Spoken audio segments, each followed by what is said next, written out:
오늘 설교 제목은 그런즉 깨어 있으라입니다. 그런즉 깨어 있으라. 우리가 읽은 이 본문의 마지막 13절에 보면 그런즉 깨어 있으라. 그 때와 시간은 아무도 알지 못함이라. 천사들도 예수님이 언제 재림하여 오실지를 모른다고 하셨습니다. 오직 하나님만이, 이거는 비밀로 하나님께서 해두신 겁니다. 억지로 알 필요도 없습니다. 그러면 우리가 예수님의 재림을 맞이하고 기다리는 입장에서 그럼 우리가 해야 할 것은 뭐냐 이거예요. 예수님은 그런즉 깨어 있어라. 우리가 취할 가장 중요한 삶의 자세는 깨어 있는 것입니다. 깨어 있다는 것은 다른 것이 아니라 준비하고 있다는 겁니다. 뭘 준비하느냐? 기름을 준비하고 있어야 된다는 거예요. 초대교회 예수님의 제자들이 예수님이 하늘로 승천한 이후에 그들의 이름, 직분이 바뀌어지게 됩니다. 이전에는 제자였습니다. 그러나 예수님이 승천한 이후에 그들을 제자라고 부르면 안 되고 사도라고 불러줘야 됩니다. 왜 그랬습니까? 그들의 스승이었던, 지도자였던, 가르침을 주었던 예수님은 살아나셔서 하늘로 올라가셨습니다. 이제 그들 눈앞에 스승이 없습니다. 스승이 없는데 제자라고 하기에는 그렇습니다.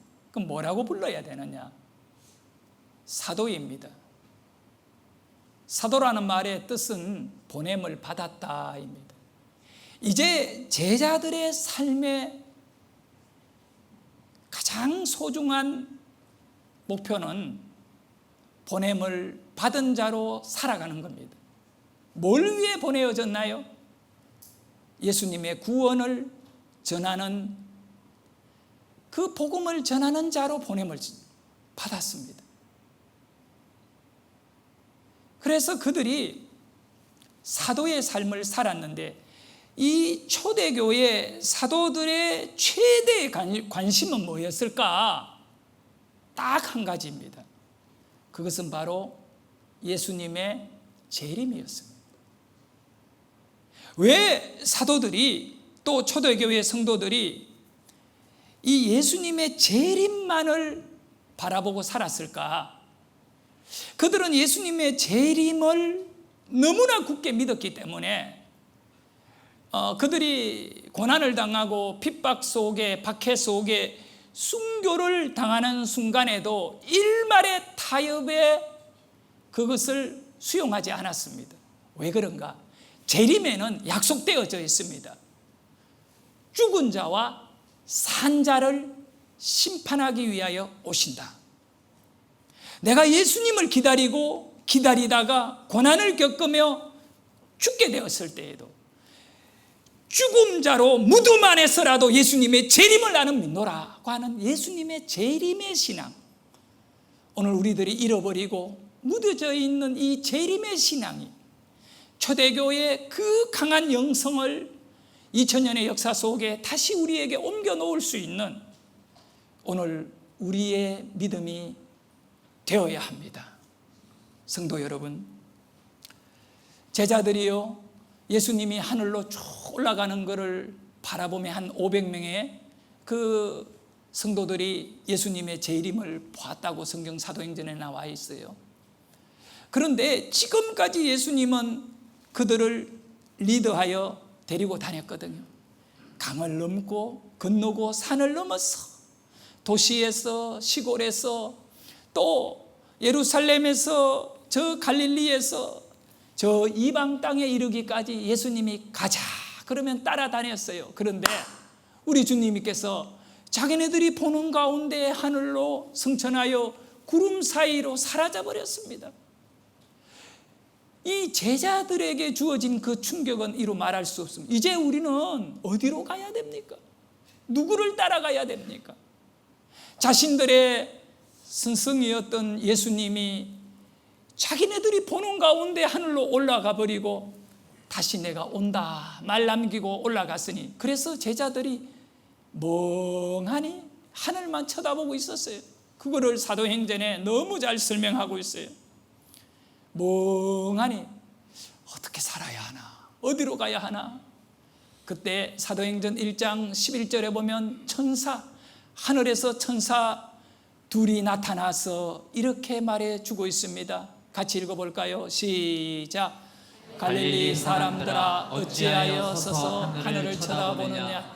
너희 가운데서 하늘로 올려주신 이 예수는 하늘로 가심을 본 그대로 오시리라 하였느니라. 할렐루야. 이 예수, 너희의 스승이었던 구원자 예수는 하늘로 가심을 본 그대로 오시리라. 재림하리라.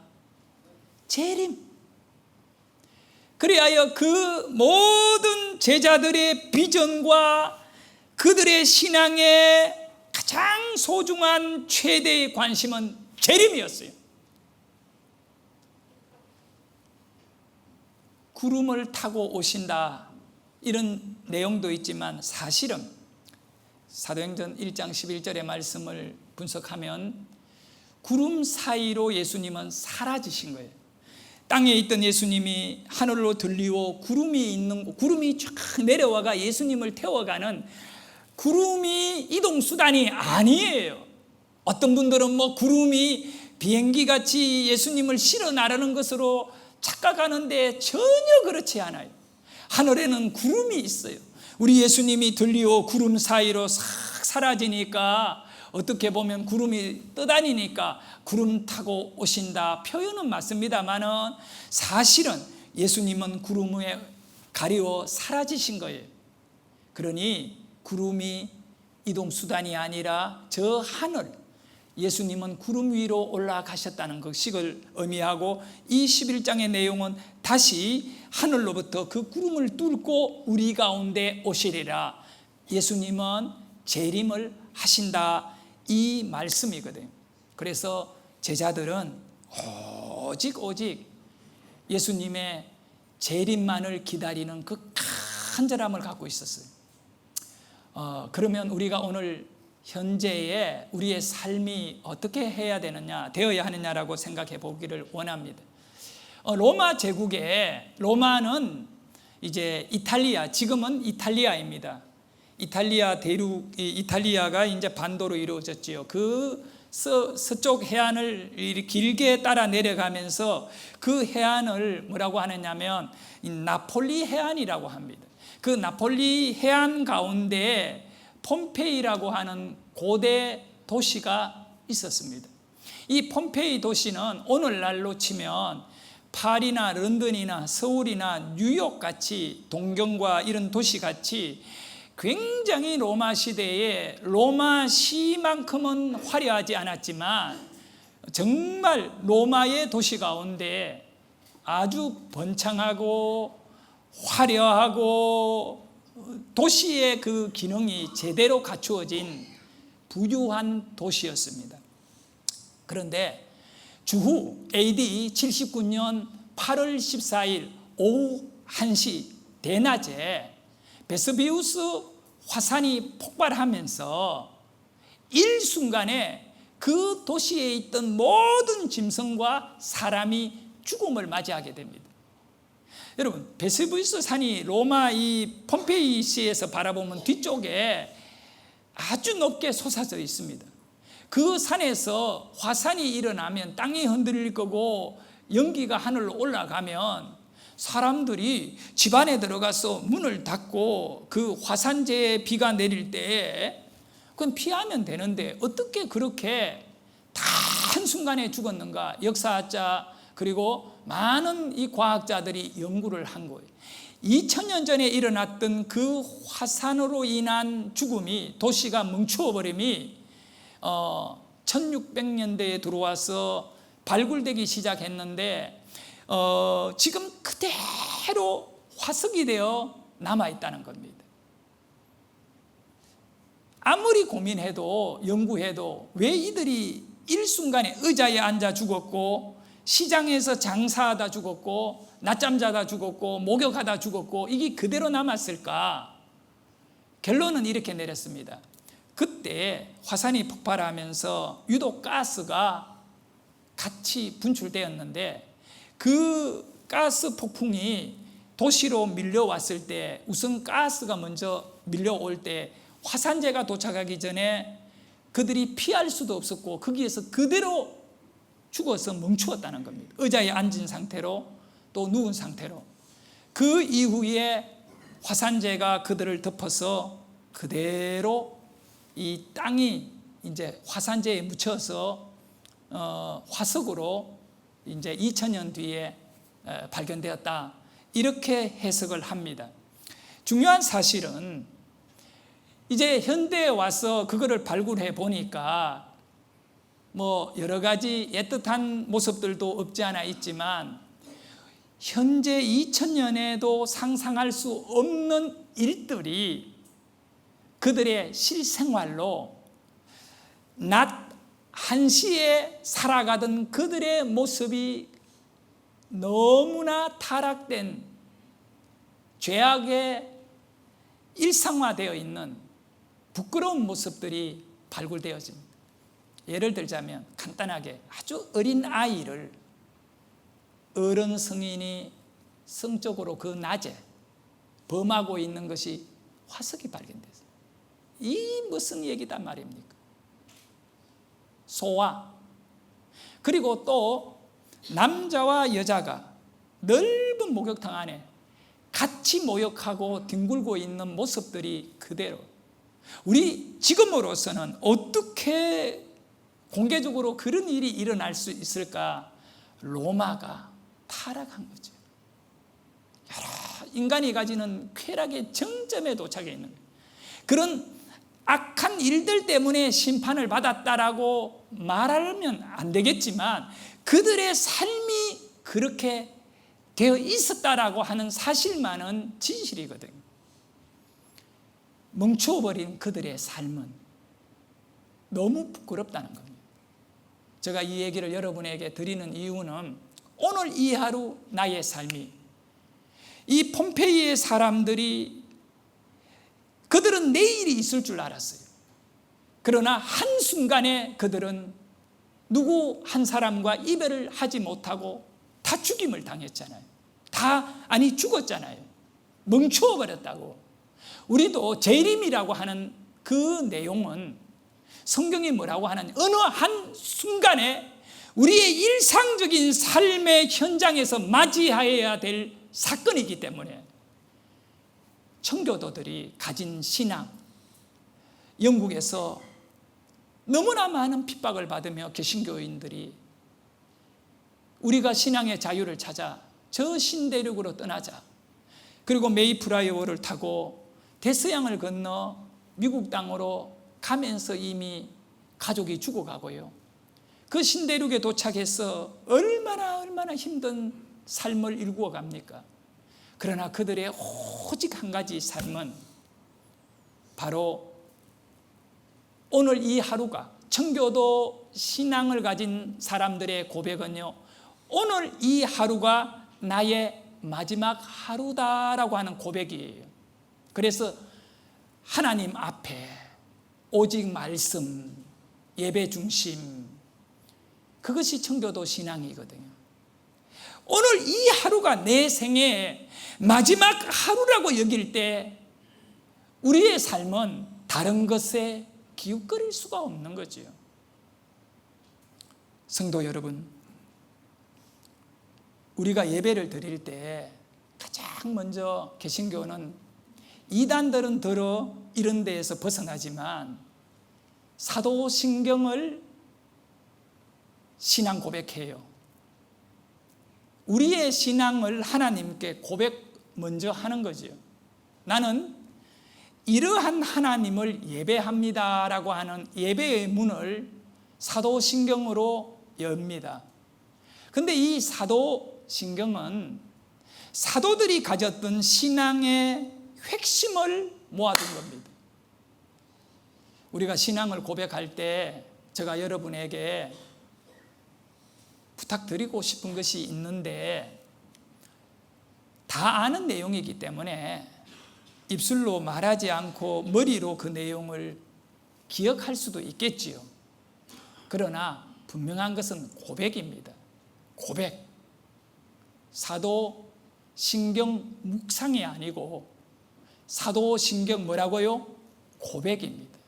고백이라고 하는 것은 언어화되어야 됩니다. 너 누구에게 사랑을 고백했니? 젊은 애들 있잖아요. 아직 고백 안 했어. 그럼 짝사랑이에요. 우리는 하나님께 공개적으로 하나님 사랑합니다, 하나님 믿습니다, 고백이 필요하거든요. 그러면 사도신경은 고백이거든요. 여러분이 사도신경을 할 때에는 막 소리를 질러가 그렇게 할 필요는 없겠지만 딴짓하지 말고 절대로 그것만은 지켜야 돼요. 고백해야 돼요. 예배 시작의 자세가 중요해요. 전능하사 천지를 만드신 하나님 아버지를 내가 믿사오며, 이 고백을 또박또박 하셔야 돼요. 그러면 이 사도신경 고백은 여러분이 내용적으로 볼 때에 제가 살폈을 때 딱 세 가지를 얘기하고 있어요. 첫째는 삼위일체의 하나님을 내가 믿습니다.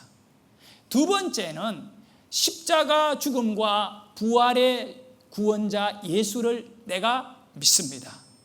세 번째는 예수님의 재림을 내가 믿습니다. 이게 사도들이 가졌던 믿음이에요. 이거를 세월이 지나고 환경의 문화가 바뀌어지지만 바뀌면 안 돼요. 지금 우리는 이 본질을 가지고 예배하고 신앙생활을 해야 돼요. 그래서 먼저 첫 번째 내용을 살펴보면 삼위일체 하나님을 내가 믿습니다 입니다. 자, 우리도 한번 고백합시다. 삼위일체 하나님을 내가 믿습니다. 이 내용은 처음에 두 단락 속에 나와 있어요. 전능하사 천지를 만드신 하나님 아버지, 이게 성부거든요. 하나님 아버지를 내가 믿사오며 라고 하잖아요. 이게 성부예요. 두 번째는 그 외아들 우리 주 예수 그리스도를 믿사오니 믿음을 고백하잖아요. 그러면 외아들 성자를 말하는 겁니다. 그의 아들, 성부의 아들, 외아들 예수 그리스도를 믿사오며, 성자. 그리고 그 다음에는 세 번째 단락에 내려오면 이는 뭐로? 성령으로. 이 모든 존재에 성령의 역사가 있지 않으면 안 된다. 그래서 성령으로 잉태하사 동정녀 마리아에게서 나시고, 그러니까 성부 아버지, 성자 예수, 성령 하나님, 이 삼위가 나의 하나님, 일체 하나이신 나의 하나님. 그래서 우리는 하나님을 믿는 겁니다. 할렐루야. 이것이 사도신경의 고백. 그러면 이 사도신경은 두 번째로 예수님의 십자가와 부활을 내가 믿습니다 입니다. 예수님의 중요한 것은 죽음을 이긴 부활을 내가 믿는 겁니다. 그 내용을 살펴보면 본디오 빌라도에게 고난을 받으사 십자가에 못 박혀 죽으시고, 이 부활이라고 하는 것은 죽음을 통하여 이루어지는 거니까. 그리고 난 다음에 장사한 지 사흘 만에 죽은 자 가운데 다시 살아나시며, 할렐루야, 다시 살아나시며 부활을 내가 믿습니다. 예수 안 믿는 사람은 부활을 안 믿어요. 그냥 그들은 세상이 전부예요. 전부. 너무나 불쌍한 거죠. 자, 그래서 예수님의 부활을 믿는 것이 사도신경입니다. 그리고 마지막 세 번째는 주님의 재림을 내가 믿습니다. 믿는 고백을 합니다. 재림을 믿습니다. 예수님 재림.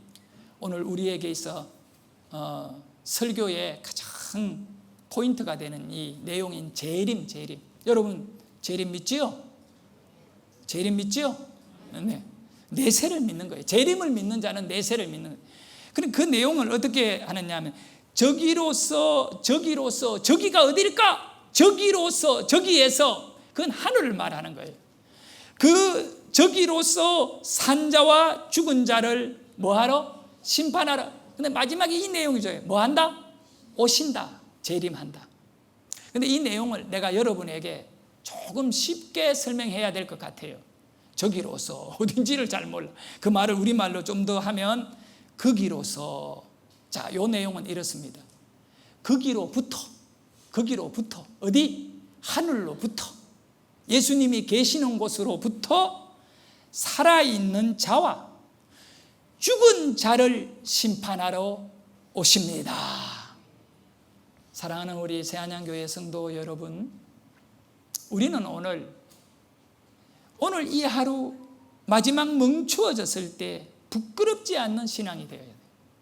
왜냐하면 내가 그런 주님 앞에 몸부림치며 신앙으로 말씀으로 살다가 죽는다 하더라도 재림에 오시는 우리 주님은 무덤 안에 있는 나를 알뜰하게 챙겨주시는 줄 믿으시기를 바랍니다. 그러니 우리의 삶에는 아쉬움이 없습니다. 아쉬움이 없습니다. 이 삶을 돌아보면서 제가 지난주 마태복음 강해를 새벽마다 하면서 춘향이가 떠올랐어요.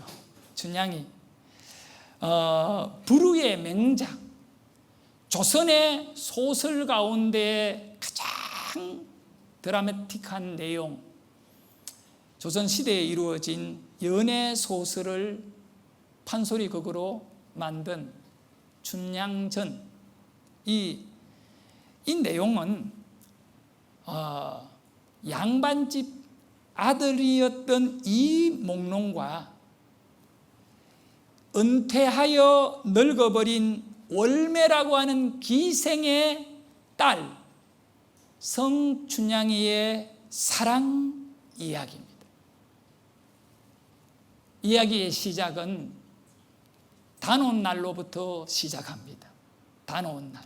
우리나라에 그 단오 있잖아요. 단오날 춘향이가 그네를 탑니다. 우리 교회에 최단오기가 있습니다. 최단오 군사는 단오날 태어났습니다. 군사님의 20대 처녀 결혼 사진을 보고 나는 믿겨지지가 않아요. 그렇게 예쁜 처녀가 이렇게 생길 수가 있을까? 하여간 단오날 그네를 타는데 이몽룡이가 지나가다 보고 한눈에 반해버렸습니다. 그래서 짝사랑하면서 자기 하인 방자를 시켜가지고 어떻게 하든 네가 한번 연결해봐라. 이 방자가 누구에게 가느냐 하면 향단에게 갑니다. 향단이 누구냐? 춘향이의 몸종이거든요. 그러니까 이 사랑의 이야기에 빠지면 안 되는 인물이 있어요. 향단과 방자야. 여러분, 우리 예수님이 계셔요. 그리고 신랑이신 예수님과 예수님을 만나 구원을 받아야 될 신부로 준비해야 할 저 세상에 예수 안 믿는 사람들이 많아요. 이 두 사람이 만나게 해줄 수 있는 것은 누가 할 수 있는가? 방자와 향단이만이 할 수 있어요. 저와 여러분만이 할 수 있어요. 스스로 못 만나거든요. 그러니 여러분이 내가 주인을 위하여 어떻게 하든 영혼 구원을 해야 할 그 일에 이 불신자들이 신부로 준비될 수 있도록 우리는 예수님의 종으로 향단이가 되고 방자가 되어 열심히 두 분을 준비할 수 있기를 예수 이름으로 축원합니다. 여러분이 뭐 이도령 되면 안 돼요. 그거는 예수님이시고. 자, 그래가지고 이 둘에 의해서 춘향이와 이몽룡은 만나게 되고 뜨거운 사랑의 여름밤을 보내게 돼요. 아무도 없을 때 둘이 숲속에서 뽀뽀도 하고 정이 깊이 들어버렸어요. 그런데 이몽룡의 아버지는 남원 부사였거든요. 사또였어요. 그런데 한양에 동부성지라고 진급해가지고 발령이 서울로 한양으로 나버렸어요. 하루아침에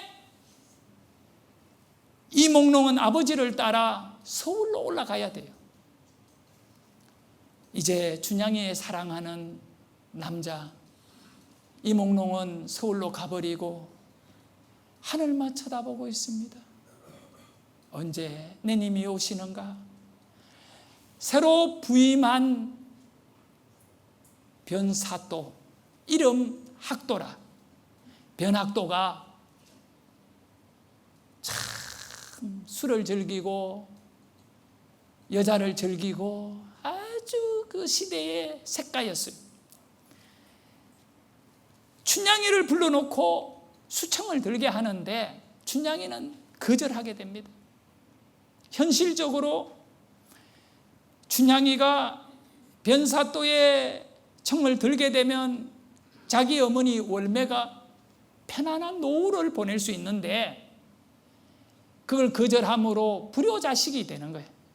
본인 또한 매도 맞고 얼마나 고통을 당했는지 의자에 앉혀놓고 꽁꽁 묶어놓고 막대기를 정황이 사이에 꽂아서 줄이를 튼다 땡기는데 그 가날픈 아가씨의 다리를 부러지게 한 거예요. 뼈가 부러지는 거예요. 아가 소리를 내다가 기절해가지고 그 춘향전에는 기절했다 그래요. 기절하니까 다시 감옥에다가 던져놓은 것입니다.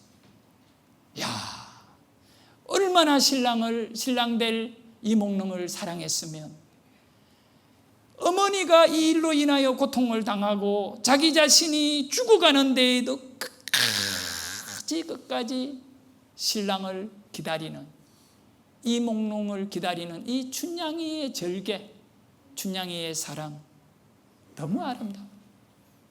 이렇게 이야기는 끝나지 않아요. 변학도의 생일날이 되었어요.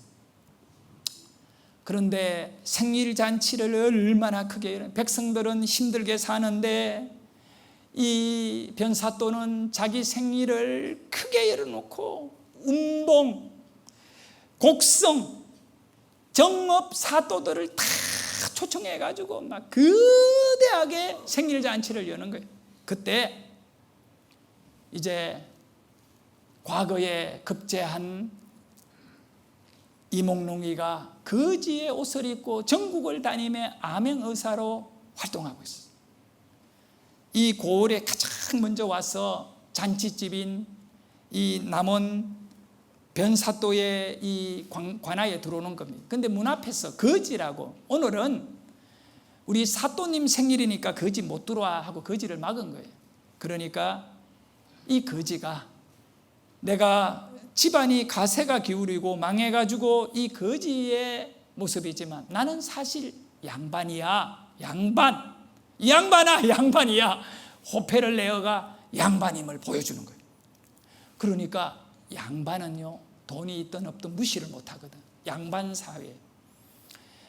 문을 열어서 이분을 이 잔치집 가장 귀퉁이에 다 깨어져 나간 상에다가 그저 국밥 한 그릇에다가 막걸리 한 잔을 탁 준 거예요. 대접이 엉망이었죠. 그래서 막걸리를 한 잔 탁 먹고 입을 닦고 그 위에 사또들이 앉아있는 그 자리 앞으로 갑니다. 근데 지금 사또들이 뭐 하고 있느냐 하면 한시로 놀고 있는 거예요. 옛날 양반들의 고급 놀이는 한시거든요. 그래서 누가 더 깊이 시를 읊는가 적극적으로 주제 소재를 내기도 하고 뭐 그렇습니다. 그때 그 자리를 지켜보던 이 거지 이몽룡이가 한마디 합니다. 이보게 나도 양반이요. 나도 시를 좀 읊어요. 내가 한번 시를 읊어볼까 하니까 이거 거지 새끼가 뭐 하느냐고 나가라고. 아니 내가 한번 하겠다 하니까 어떤 한 분이 말합니다. 오호, 우리 그냥 한번 드러나 보자고. 그래서 이몽룡이가 시를 읊습니다. 저는 시편 23편이 정말 좋은 시예요. 시편 1편이 우리의 신앙에 큰 힘이 되는 시예요. 이몽룡의 시가 또한 세상적으로 보면 너무나 멋진 시예요. 자, 이몽룡이가 이렇게 시를 읽기 시작합니다. 읊었습니다. 첫째는 금준미주 천인혈이라. 이 말의 의미는 금잔에 담긴 술은 천백성의 피요. 그들이 들고 있는 이 잔에 담긴 백성들의 피다. 옥반가요 만성고. 옥 정반에 담겨있는 음식들은 만 백성의 기름이라. 그들을 짜고 고통 속에 너희들이 음식을 먹고 있구나, 이 얘기입니다. 그리고 총루락시 민루락이라. 이 말은 초가 타고 흘러내리는 이 눈물은 온 백성들의 눈물이 떨어지고 있구나. 끝으로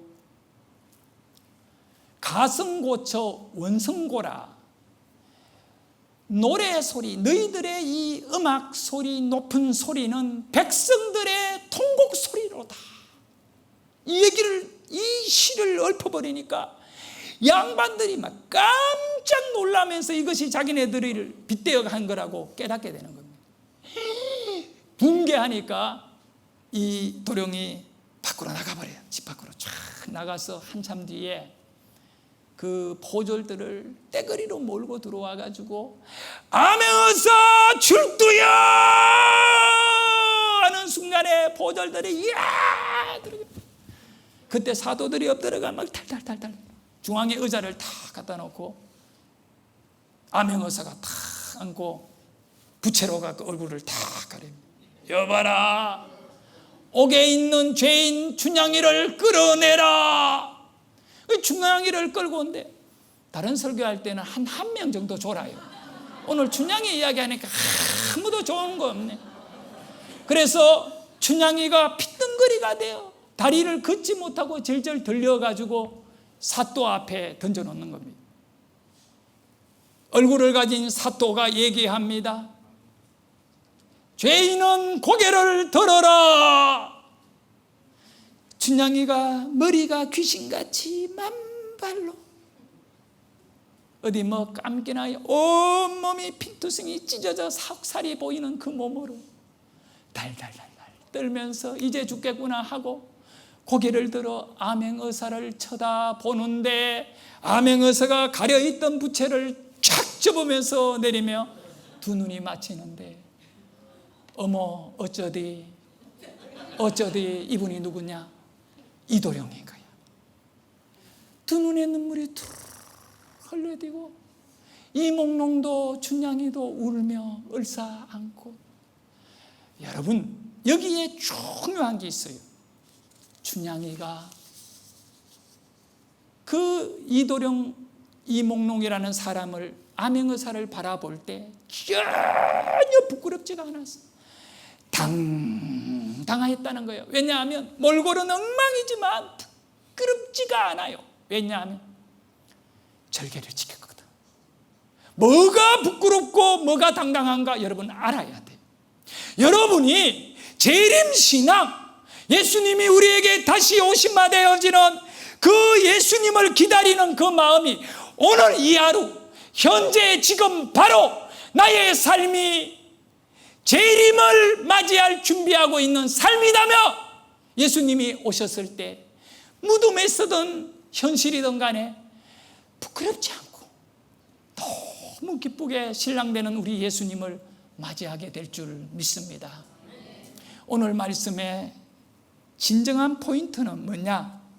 이 열처녀 비유의 핵심의 내용은 모두가 등을 가졌다는 겁니다. 모든 사람들이 등을 가졌지만 5명은 기름이 없고 5명은 기름이 있다, 이 내용입니다. 그런데 기름이 없는 자들은 아무리 밖에 슬피우며 문을 두드렸지만 뭐라고 말함? 문이 닫혀진 이후에 내가 너를 도무지 알지 못한다, 모른다. 예수님을 못 보고 예수님을 모르면 천국 못 갑니다.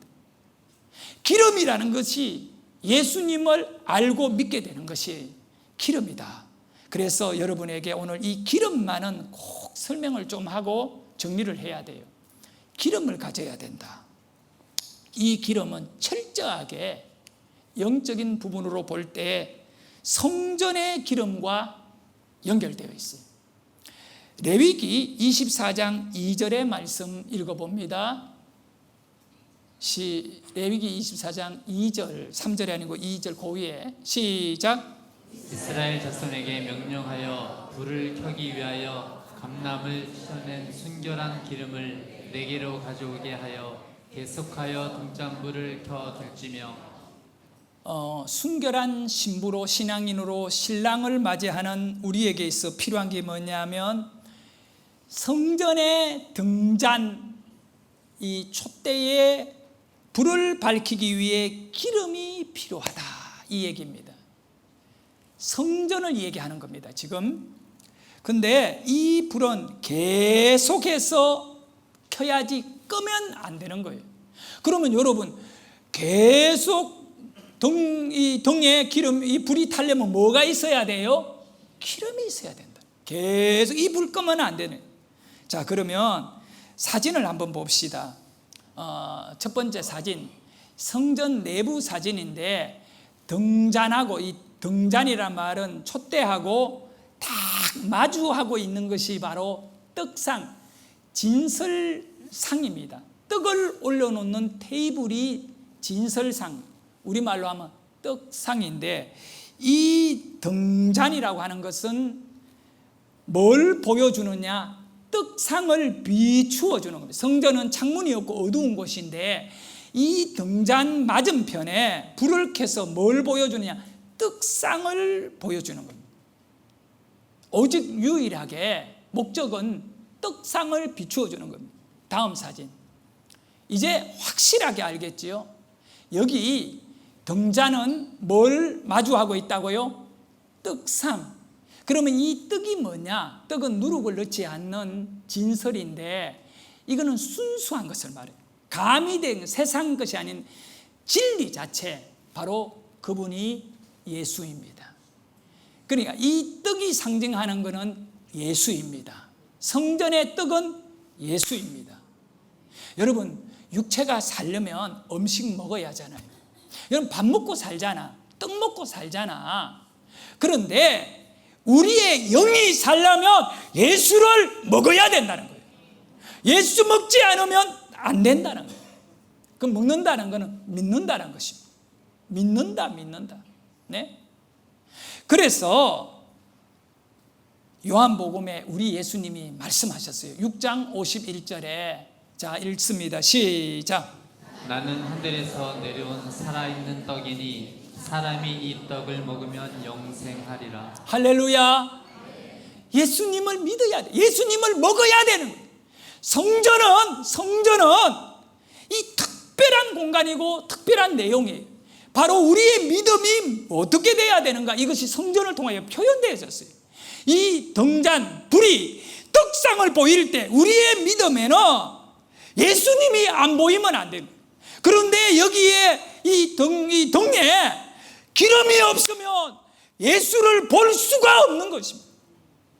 밝혀서 떡을 보여줘야 돼요. 우리가 예수를 믿으려면 예수가 보여줘야 되는데 우리를 보게 하는 건 뭐냐? 그래서 성경에서 기름이 뭐냐라고 했을 때 기름은 성령이다는 거예요.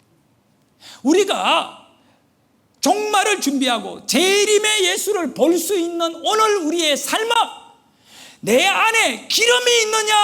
내 안에 기름은 성령이다. 성령이 아니고는 누구도 예수를 믿을 수가 없고 볼 수가 없고 기다릴 수가 없다. 그래서 고린도전서에서 바울은 12장 3절에 이렇게 명확하게 결론을 내려놨어요. 같이 읽습니다. 시작. 성령으로 아니하고는 누구든지 예수를 주시라 할 수 없느니라. 없느니라. 성령이 아니고는 예수님을 주로 고백할 수 없다는 말은 성령이 아니고는 예수님을 볼 수 없고 믿을 수 없다는 내용 믿습니까? 여러분, 성령을 받아야 돼요. 여러분의 심령 믿음은 성령을 담아두고 성령 안에 충만함. 그러니까 여러분의 심령은 기름 탱크다, 기름통이다. 거기에 성령이 충만해야 됩니다. 교회 다니면 성령 받으세요, 성령 충만하세요. 여러분, 성령 받아서 어떤 신비한 기적이 일으키고 병자들 낫게 하고 불을 이상한 이것이 아니에요. 성령 받으면 예수 봅니다. 할렐루야. 우리 믿음이 재림을 가지는 이 믿음 속에는 기름이 있어야 돼요. 덕만 가지. 모든 사람들은 다 덕이 있어요. 예수 안 믿는 사람들도 하나님이 그들을 형상으로 덕을 만들어 주셨어요. 거기에다가 기름만 넣어버리면 예수 보게 되는 줄 믿으시기를 바랍니다.